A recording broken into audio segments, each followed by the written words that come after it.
Sensibly Speaking podcast. This is Chris Shelton, the critical thinker at large, coming at you on iTunes, Stitcher, Google Play, and where all good podcasts are sold. Hey, everybody, welcome to another episode of fun here. It is the first day of spring as this posts, and it is sunnier and warmer here in Colorado now that we're sort of over our snow apocalypse that we had, I guess, last week. Oh, man. This has been a week, so good times. But the sun's coming out, spring is in the air, vaccines are happening, normalcy is starting to appear as a potential goal or future on the foreseeable horizon. Like we can actually sort of see it, taste it, get the idea that maybe we actually will have a regular normal summer again this year. Oh my goodness, wouldn't that be amazing? And what did it take? Science, common sense, good policies, putting people in charge who actually give a shit, about us, about what's going on, about, at least doing something normal and usual about it. And I don't care what anybody has to say about it. The Trump administration definitely didn't do that. All right, anyway, now that I've alienated half the audience, I'm going to talk about, I'm just so upset that it has taken us this long to get things back under control and back under some degree of foreseeable, like I said, normalcy, right? So I had to comment on that. I didn't mean to get all negative about it. It's just like, man, it's just a little frustrating sometimes. Now, on that note, the main line of our protest or of our podcast this week is talking about protesting. And I've been asked about this many times over the years and sort of put out a pretty negative, idea. I put out a pretty negative response on my part to people who go out and ridicule or antagonize or harass, Scientologists, cult members at all, specifically, of course, with Scientology, we see certain people who go out with video cameras and make a nuisance of themselves and try to annoy and harass people who are in these destructive cult situations. And I've said from the beginning, and I still stand by, the statement that, using cult tactics or harassing people or stalking them and arguing with them and calling them names or calling them out, in a public forum with a camera in their face, is a really dumb idea. It might be cathartic for the person doing it, but it doesn't help anybody else to be, that way. And nothing I'm going to say in this podcast is going to take away from that, but I am going to try to offer some more nuance and some more information and some other opinions and ideas about this subject, because it has come up this week with this tour that happened in Clearwater, Florida this last weekend. The Cult City Tours launched, and it launched in a pretty big way, and there was some kerfuffle about this, and it was reported about in the Tampa Bay Times and on Tony Ortega's blog. And if you're a Scientology watcher, you probably know what I'm talking about. I'll go over some of this and some of the details about it later on in the show here. But first, I wanted to discuss, that sort of spurred this discussion. But me being who I am and approaching things the way that I do, I wanted to talk first a little more broadly about, why is it and what are the goodness points, the right points, the correct points, the things that we do want when we talk about doing protesting. Because while I've ragged on individuals who have, done what I consider basically is the tantamount to harassment or stalking, I do believe in protesting. I do believe that making a public display and an effort against an organization, a position, a stand for a moral position is a good thing. There's nothing wrong with that. It's a right that we have here in the United States, enshrined in I believe our Fourth Amendment. and this right to peaceably assemble. And of course, the First Amendment gives us the right to not have the government interfere in us speaking our minds. And we run with that and say quite a bit.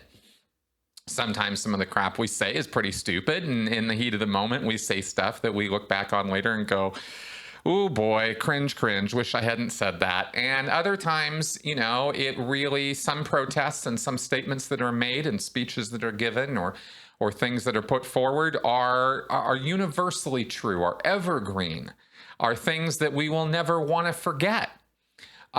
Such things as the, I Have a Dream speech by Martin Luther King Jr. is something that is branded into history and hopefully will stay branded in history forever. And these are, some of the most powerful words that people have ever spoken have been at public demonstrations. So, or protests, or, whatever word you want to use to describe it. And there are a lot of words for this. This is a big topic. This is huge, and there's a lot to it. And we're not going to even get into, half or even a quarter of potentially what could be talked about when it comes to, how people get together and decide that they're going to do something about some situation or person or group or problem in a public way. They want to make everybody else know what the hell is going on, so that everybody goes, hey, wait a minute, And so let's go ahead and talk about a couple of those things, because I find it kind of interesting to look at, break down what are you doing and why. And the reason I'm going to go over some of this is because it informs my attitudes and ideas and the commentary I'll have about this Clearwater situation this last week and Scientology protesting or protesting any cult situation or any destructive authoritarian group situation, or really almost any protest at all, right? These things can inform how we think about this and how we look at it. And, it's easy to just go, oh, this is just disturbing my peace. This is disturbing my comfort level. So it just shouldn't exist. Get off my lawn, kind of attitude. And it's not just old people who have that, by the way. So let's take a look at some of this, right? Because it's a nuanced topic like everything. So first off, why do people protest, right? What's the point? Well, you get attention, get noticed, bring more eyes and ears onto the subject or topic at hand. Usually it involves some degree of justice or feelings of injustice, feelings of being done to, of a lack of reciprocity, And I'll just kind of take this opportunity to throw in that, from my studies of life and biology and psychology, I feel very strongly, and I gained this, learned this from Robert Sapolsky, an anthropologist, as a concept, and I'm running with it, that the most basic equation or thinking process, I guess you could say, of all of life, I believe, is tit for tat. Is giving and taking. It's an even exchange of things. And game theory ran all the scenarios on this stuff with computers and all this in the 50s and 60s and figured out that ultimately tit for tat, this back and forth, this giving as much as you're receiving and receiving as much as you're giving, this is a very, very fundamental equation to how life operates, all the way down to the cellular and genetic level. And it's just absolutely fascinating. And it has a lot to do with why we protest, right? Because when there is a lack of this tit for tat, this reciprocity, this I'm giving, but I'm not getting. Or conversely, I'm doing, I'm receiving too much abuse. I'm getting hit. I'm getting hit on. I'm getting tortured. I am, people are being killed. I mean, there's too much force. There's too much effort. There's too much nonsense and violence going on, right? So it can happen from either end of the equation, I guess is what I'm sort of clumsily saying here. But this is a basic thing. And this is why there's so much emotion invested in to these activities is because people can get really riled up when they feel, rightly or wrongly, that they have been wronged, that they have been harmed, that they have given and not received, etc. Like, you guys get the point. So the justice factor here is key, I believe, to why, you know, people would feel so energetic, and why they would feel it would be necessary to step up and step out. And, you know, and from a social position, getting out and protesting is a gutsy thing. You're going out there, your face is out there unless you're masked, and you know, like Anonymous was in 2008. And that can be its own form of protection even, right? But again, even stepping up and stepping out, going out of your comfort zone, it takes effort. There's no one comfortably engages in protest, right? You have to go out of your way. You have to be bothered. And so the thing that you're protesting has to be big enough and strong enough that it's worth that for you. And usually that kind of thing, the sort of thing that inspires that is, you know, is anger, rage, upset, you know, vitriol. And wanting to, you know, support what you believe is the morally correct or right or, you know, straight position. Even, you know, and we can go all down all kinds of paths as to how far people will justify their reasoning, but it basically has to do with that. Okay. And of course, the other reason why people go out and protest or engage in these activities is they're trying to not just bring attention, they're also trying to rally support. They want people to be aware of, they want to point to, they want to show, and they want people on their side. Usually people who are protesting feel somewhat in a minority position. They are fighting against something that is bigger and stronger than them as an individual or as a collective. And so they feel that they're trying to, hey, help, hey. Anyway, you know, obviously. Now, there's some interesting psychological mechanisms at play here because you have, you know, empowerment is a big part of this. And of course, catharsis, right? People have been wrong, they've been harmed. And this is a way for them to feel like they're doing something rather than nothing. And there are many times in our lives when doing almost anything about a problem or situation or violation or issue is better than doing nothing. You know, now some of the things people do, of course, you wish they hadn't done it. It would have been better if they had done nothing. But in terms of the psychological, emotional component here I'm talking about, if you want to feel good, feel better, get some emotional relief of some kind, then, you know, getting out there and making your voice heard, feeling heard, feeling acknowledged, getting, you know, a number of people saying, hey, you know what? You're right. That was wrong. Whatever it was. That's wrong. That's a wrong situation, wrong person, wrong group, wrong rule, wrong law, wrong, you know, regulation, religion, etc. Okay. Real world consequences of this. Well, you're exposing violations or abuses. You want that kind of consequence. I mean, almost first and foremost. Of course, it also will help spur action by inactive leaders, people you are trying to get to notice you and take some action. You want to put some, you know, you're trying to use a protest to exert some pressure in a certain direction. Of course, it disturbs the peace or the calm. Protests are not quiet. Protests, well, they can be quiet. Actually, there are such things as silent protests, but even still, you're creating some kind of a disturbance. You know, there's some kind of a thing out of the ordinary happening. Let's put it that way, an attention-getting thing.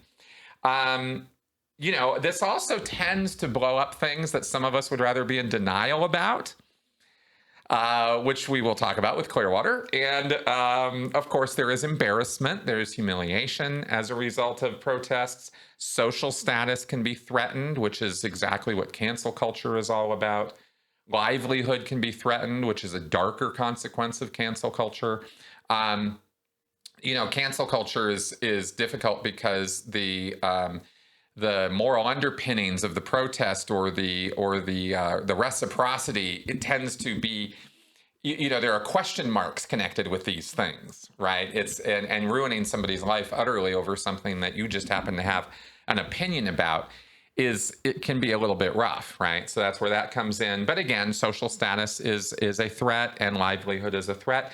Now, it's also true that with protests around the world, sometimes lives themselves become threatened or endangered, whether it's the lives of the protesters or the people who are, or alternately, the people who are being exposed as the bad guys in this particular picture or scenario, can receive death threats, can be stalked, can be harassed, and could end up even being killed. It's happened in the protest, outside the protest, right? I mean, especially if we start including really violent protests or forms of rioting and things like that. And of course, the other thing about this is that sometimes there's no consequence at all. Sometimes you go out and do a protest, or you go out and you try to make some noise and get some attention on something, and no one cares. And it's kind of interesting because this led me to, in looking into this just a little tiny bit, I found a study that was conducted on this topic of attention and what kind of effects do these have. And this is an older study, actually. So it's not actually brought up into the internet age, but it's an interesting point nevertheless. A study of 342 U.S. protests covered by the New York Times from 1962 to 1990 showed that such public activities usually affected the company's publicly traded stock price. This is against companies now. The most intriguing aspect of the study's findings revealed that the amount of media coverage the event received was of the most importance to the study. Stock prices fell an average of 0.1% for every paragraph printed about the event. Quote, "We find that the size of the protest actually doesn't matter at all," said lead author Braden King, an assistant professor of sociology at BYU. "You can have a very small protest with a lot of media coverage and do more damage to the company's image than a large protest with a lot of participants." Obviously, the idea being that large protest didn't receive as much media coverage. The drops usually took place on the day of the protest or the day after, and get this, the prices tended to return to expected levels about 5 days after the event. So, how long will your public shaming last? How long, what kind of an effect are you going to have? About 5 days worth of an effect, if it's just that one action. And this is why sustained campaigns of protests are really, if you really want to enact social change, then you need to have a campaign. A single protest, a million-man march even, is going to get you a long way for a little while. And then it's over. And then 5 days later, people don't want to hear about it anymore. They forget. They move on. That's the nature of humans. It's not about blame, shame, and regret. It's just the way we are. And so the continual reminder will keep it there, right? And that can last for a while. But then you hit the phenomena of a fad, where, protests or social justice activities or actions, or not even social justice, just justice actions, they become this flash in the pan event. And this, I believe, since the 1990s, I would predict that 5-day window has probably, my hypothesis, if I were picking up on this study and I were going to do it now in the internet age, I believe the time frame is shortened up. And it's not even 5 days anymore, before the stock price returns to normal, so to speak. Now, with a group like the Church of Scientology, they're not interested in stock prices, but they are interested in influx of new people. They are interested in influx of money, because they are a money-making scam at the end of the day. And, of course, negative attention. So when you get a sustained activity like Scientology in the Aftermath, which goes on for 3 seasons, hitting them again and again and again, right? That's where you get long-term damage potentially being created, depending on the efficiency and well, I guess efficacy of the movement or activity, right? I mean, Leah's show is not a protest as such, but it has the same effect of educating the public, exposing abuses, bringing attention to what was previously not attended to, etc. Right? So we can draw parallels there. Okay, so that's kind of the subject in general, and I wanted to just kind of comment on some of that because I feel it's important to understand the bigger context of what we're looking at rather than just looking at a single incident in a single moment of time and analyzing that. When you get the bigger picture look, then it gives you more context, and you can kind of have a bit of a different perspective about what is and isn't damaging or harmful on a longer term look.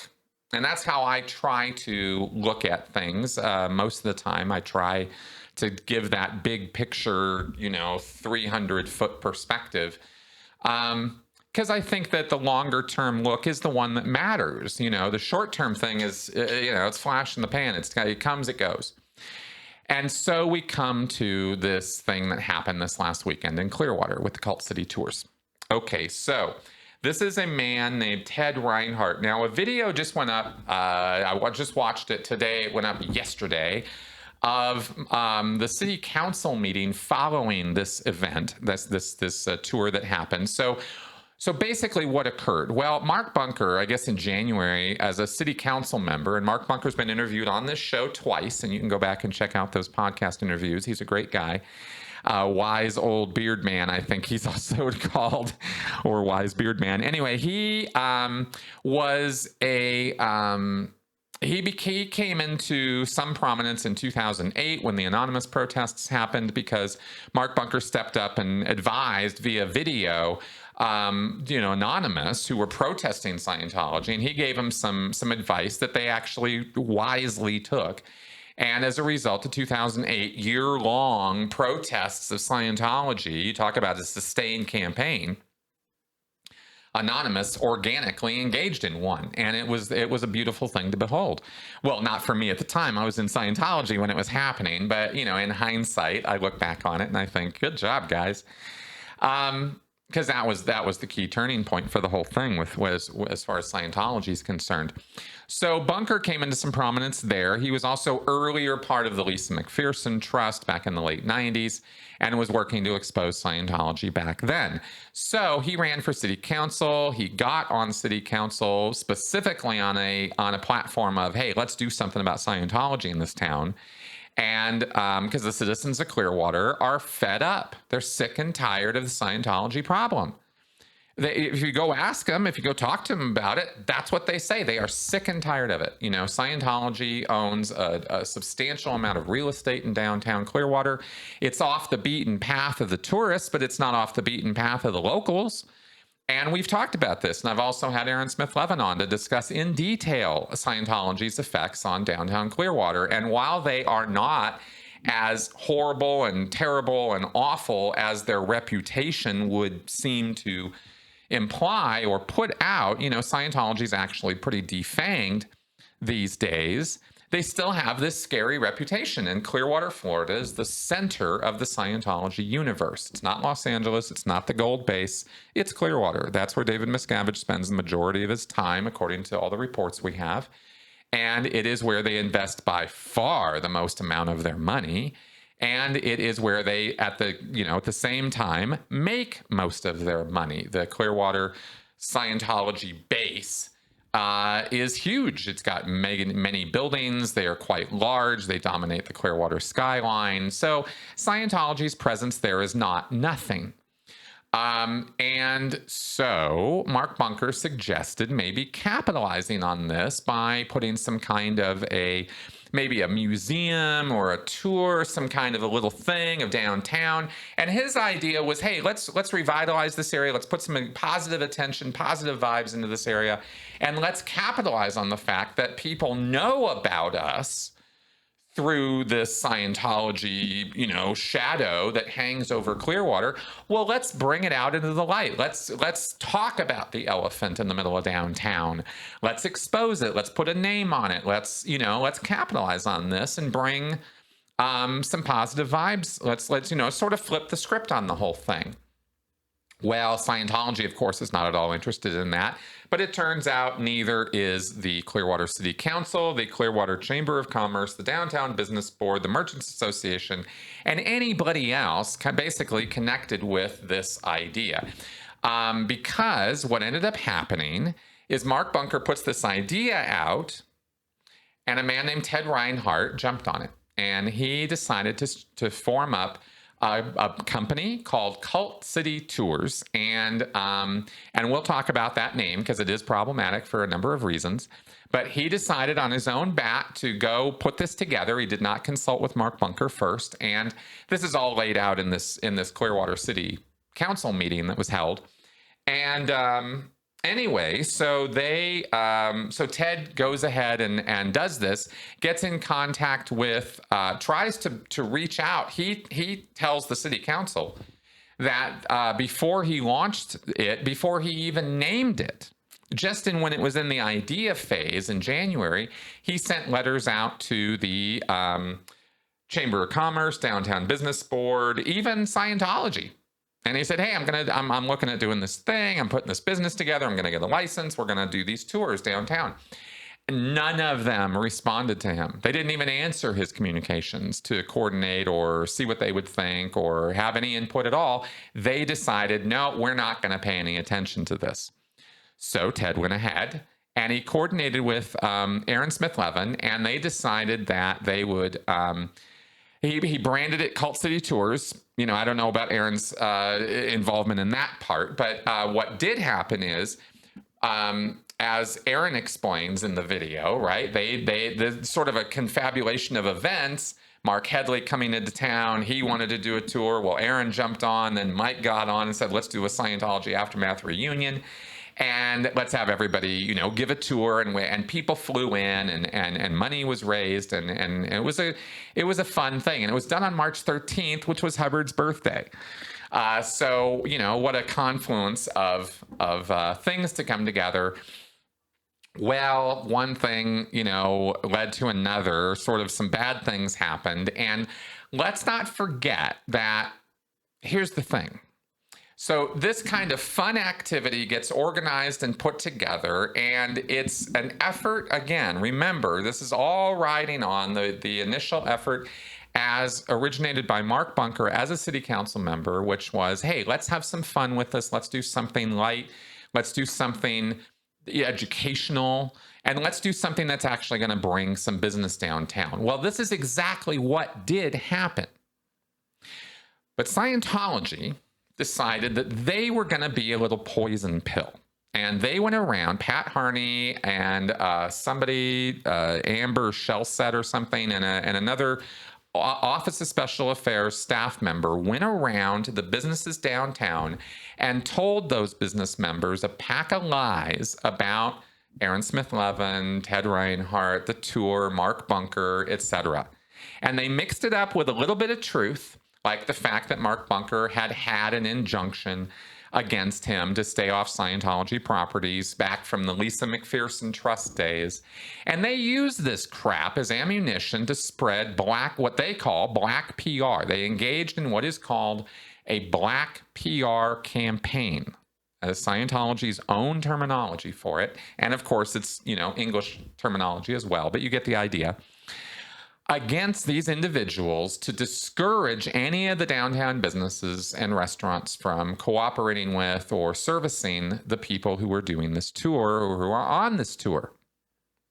In other words, Scientology went around and violated the human rights of everybody connected with this tour by lying about them, by slandering, libeling, whatever you want to call it, these people to the business owners, with the effect that the business owners did not want to service these public people on these tours or have anything to do with the tours. That was Scientology's doing. As a result of that, Ted flew off the handle because he's apparently got a temper. And he decided to give these businesses who were rejecting the tour or negatively responding to it, he gave them negative TripAdvisor reviews. I'll show you guys. And he accused them of being in collusion with Scientology. And, I guess they just want to serve as Scientologists. And he basically flew off the handle. Not good. Not a good look. Not a good action. Ted screwed up. And Ted screwed up because he didn't recognize that he was playing right into Scientology's hands by doing what he did.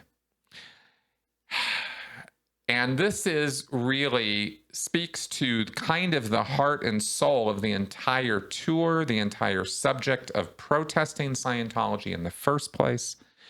This tour is not a formal protest, but it kind of is.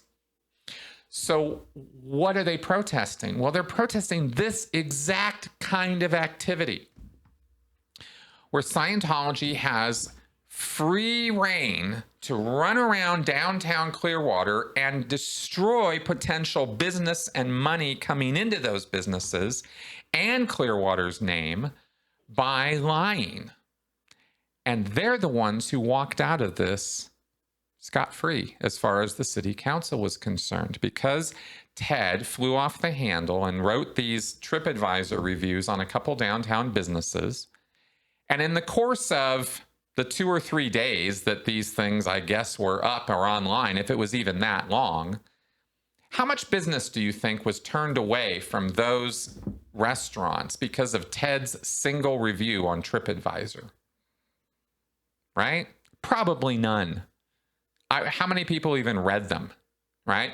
But it had a very negative effect because Tracy McManus decided that she was going to write about that as the key thing to talk about with this tour. And so that riled up the city council and the people of Clearwater against Ted and against what he was doing, because now Ted was the bad guy for being riled up by Scientology. This is what Scientology does.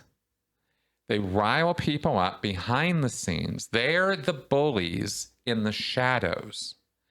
Scientology is the group riling people up, antagonizing people, and then they get to sit back and watch as everybody fights over what they did. And they get a pass. It's kind of sick, isn't it? But see, what happened is because Ted did this, Mark Bunker had to talk to him. I think Aaron talked to him, chilled him out, got him to apologize. He literally went and contacted these businesses. I'm sorry. I really screwed up. I shouldn't have done that. Took down the reviews, right? Said it was a mistake. Really flew off the handle on it. And he was feeling pretty righteous at the get-go, right? I mean, Tony asked him about it.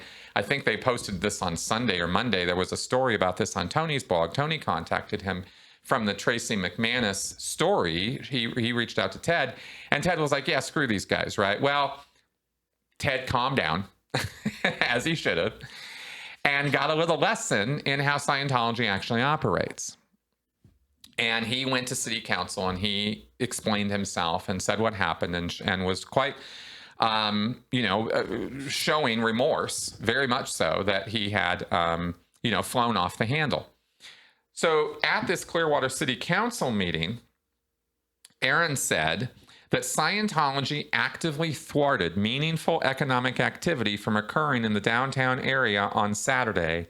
Something to keep in mind. That's almost word for word quote there from what Aaron said when he gave his 3 minutes on what happened and his activities there to the city council. The city council then spent the next half hour or so, starting with the mayor, going on a roll about how it's damaging and how the Cult City Tour's name alone is so offensive and so awful. And Clearwater's not a cult city.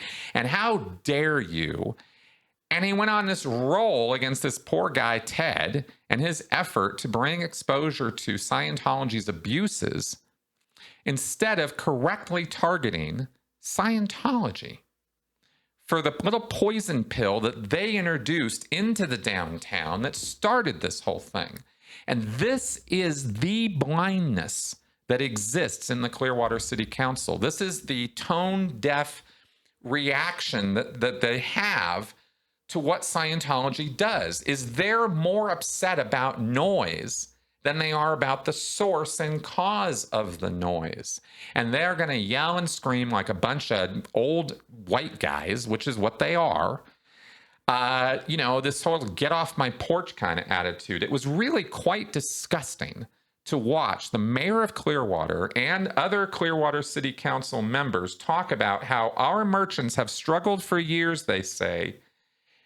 And here's somebody actually stepping up, trying to do something about it. And all they have to do is say bad things about him and his efforts and ignore and give Scientology a total pass.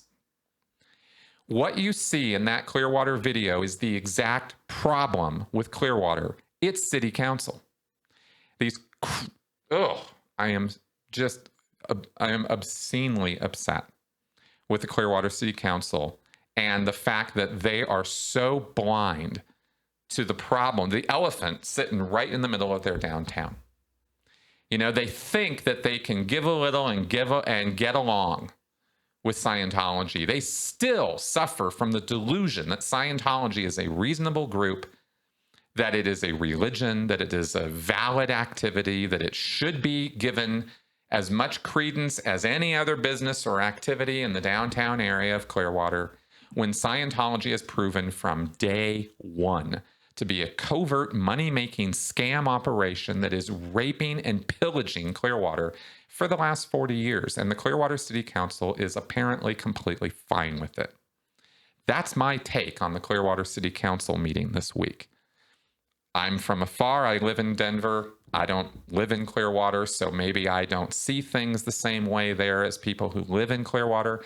I know my language on this is rather strong, but after watching, the mayor of Clearwater rip into Mark Bunker, watching another Clearwater City Council member rip into Mark Bunker as though he was the cause of this, as though he's the problem.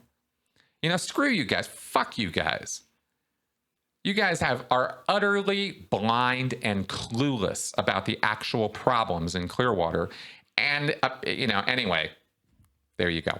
So that's my sort of blunt response and, quite honest response to watching these fudgy old men screw around with Scientology and get played by them. Because that's the actual problem I'm having, is I'm obscenely upset because I'm watching a bunch of old guys sit on the city council for years getting played by David Miscavige over and over and over again. Who pulls the strings? Does he pay them? He doesn't have to. He just has to hit their buttons. And they're like little wind-up dolls, and they do exactly what he wants them to be doing. That's the Clearwater City Council right now. Mark Bunker is an exception to that rule. He is the one guy there who is stepping up and stepping out and trying to do something about it. And thank God for Mark Bunker in Clearwater. The Clearwater citizens should be bending over backwards to thank Mark Bunker for the work that he does. And I really hope that when Aaron declares and runs for city council this year, that he gets on board too, because it is high time for those people to get a clue. Anyway, I will link in the show notes to this podcast the video that I am so upset about, the Clearwater City Council meeting. And you can see Mark Bunker talk quite intelligently about the Scientology problem. You can see Ted Reinhardt go up and speak for himself. He holds his own position and explains himself quite well, and Aaron Smith-Levin, who also explains the situation quite well. And then you can be infuriated, as I was, by watching the mayor and the city council members respond to this as though they're a bunch of idiots, because on this matter, they are a bunch of idiots. And that is my take on that. I hope that the Clearwater City Council, I'm sure none of them are going to watch this video or hear listen to a thing I have to say, but I truly hope that the people of Clearwater step up and let the Clearwater City Council know that they are not happy with what just went down this last week in the Clearwater City Council meeting, and that they better see an attitude change from these guys about the Scientology problem, because it clearly is a problem. And it's a problem that isn't going away and won't be solved by ignoring it. You know, David Miscavige and the Office of Special Affairs do not have anything else to do all day but screw around with people. That's what they do. And after all these years, it's just so frustrating to see these codgy old men just sit there and take it to the chin over and over and over again, and then fight amongst themselves about who deserved it more is kind of the, you know, anyway, you guys get my point. You know where I'm going with all this. Another thing I will put out there about this, by the way, is I think that one reason why you see this kind of response is because it's the noise that people find offensive. If everything is all calm and chill and normal, then they're happy. Even if Scientology is calmly, quietly getting away with every single human rights abuse it can on a daily basis within the town of Clearwater, they're okay with it as long as it's not upsetting the calm or making anybody upset. I really get sick and really sick of people who have that attitude, but that's kind of what comes across from these guys. So anyway, choice words from me. Thanks for listening, guys. Thanks for checking in this week. I hope that this podcast, I know, brought you something of interest and entertaining. And I will wrap up now because I don't have anything else to say on this. See you guys next week. Bye-bye.